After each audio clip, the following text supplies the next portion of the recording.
Hello friends, welcome to our channel learning notebook. आज इस video में मैं आपके लिए लेकर आई हूँ हिंदी की एक बहुत ही प्यारी कहानी जिसका शीर्षक है किसान की घड़ी। तो आइए, देरी किस बात की है, शुरू करते हैं अपनी इस मजेदार कहानी से। किसान की घड़ी। एक किसान था जो हमेशा हाथ में घड़ी पहनता था। एक दिन अचानक वह घड़ी गुम हो गई। हालांकि वह घड़ी ज्यादा कीमती नहीं थी, किंतु किसान को उस घड़ी से बहुत लगाव था, इसलिए किसी भी तरीके से उसे पाना चाहता था।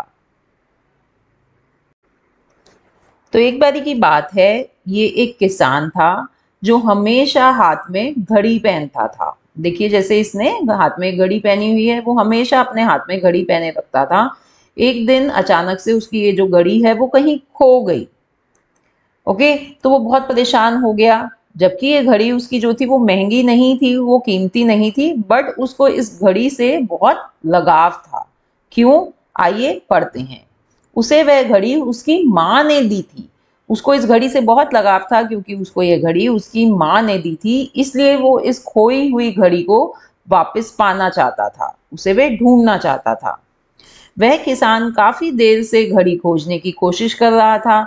कभी इस कमरे में खोजता, कभी उस कमरे में, कभी अनाज में खोजता तो कभी आंगन में। तो किसान ने बहुत कोशिश की अपनी खोई हुई घड़ी को खोजने की।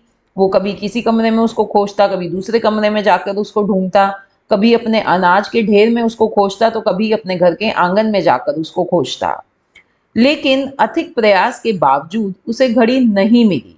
तब उसने निर्णय लिया कि इस कार्य में बच्चों की सहायता लेनी चाहिए।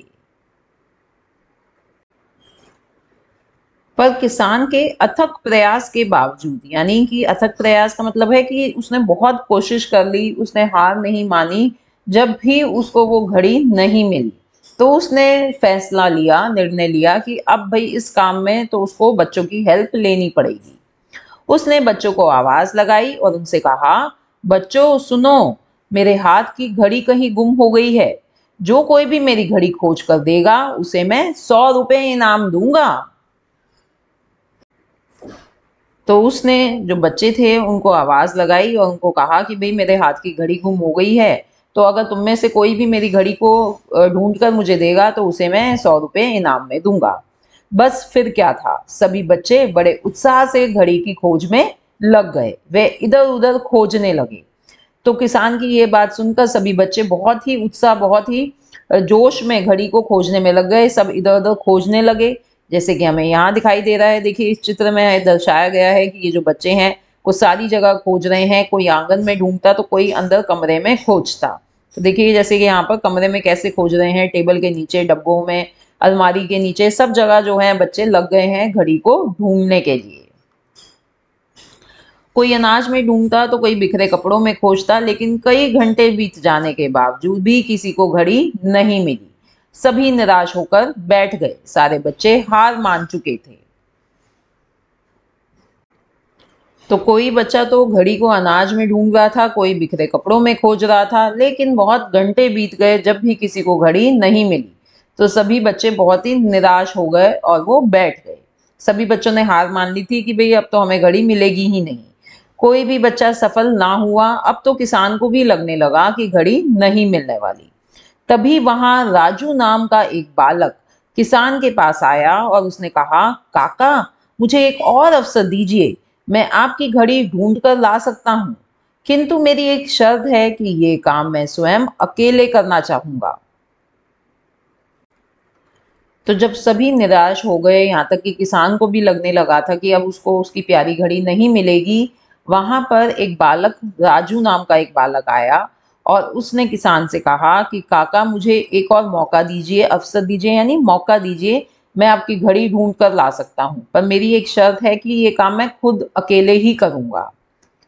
किसान को और क्या चाहिए था, उसने तुरंत हामी भर दी। किसान को तो अपनी घड़ी चाहिए थी, तो उसने तुरंत राजू की ये बात सुनकर हाँ कर दी। फिर वह लड़का राजू एक एक कमरे में जाने लगा। अंत में वह शयन कक्ष में गया। तो राजू ने अपना घड़ी ढूंढने का कार्य शुरू करा। एक एक कमरे में वो जाने लगा और अंत में, आखिर में, वो शयन कक्ष, यानी जहां पर किसान सोता था, सोने वाला जो उसका कमरा था उसमें गया। थोड़ी देर बाद वह कमरे से बाहर निकला तो उसके हाथ में घड़ी थी।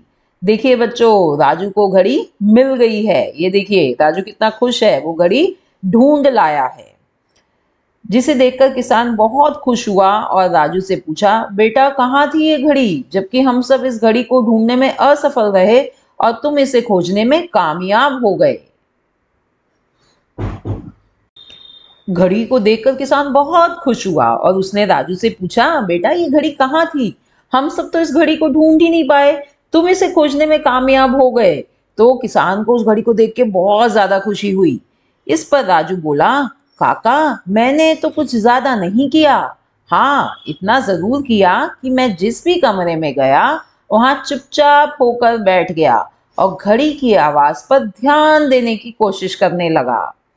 तो राजू अब बता रहा है कि उसने इस घड़ी को कैसे ढूंढा। उसने कहा, काका मैंने कुछ ज्यादा नहीं करा, बस इतना किया कि मैं जिस भी कमरे में गया वहां चुपचाप बैठ गया और घड़ी की जो आवाज होती है ना, टिक टिक टिक टिक टिक, उसको ध्यान लगाकर सुनने की कोशिश करने लगा। शांति होने की वजह से घड़ी की टिक टिक की आवाज पर ध्यान केंद्रित करके सुनने लगा और जिस दिशा से आवाज आ रही थी वहां तक का अंदाजा लगाते हुए पहुंच गया और मुझे ये घड़ी अलमारी के पीछे मिल गई।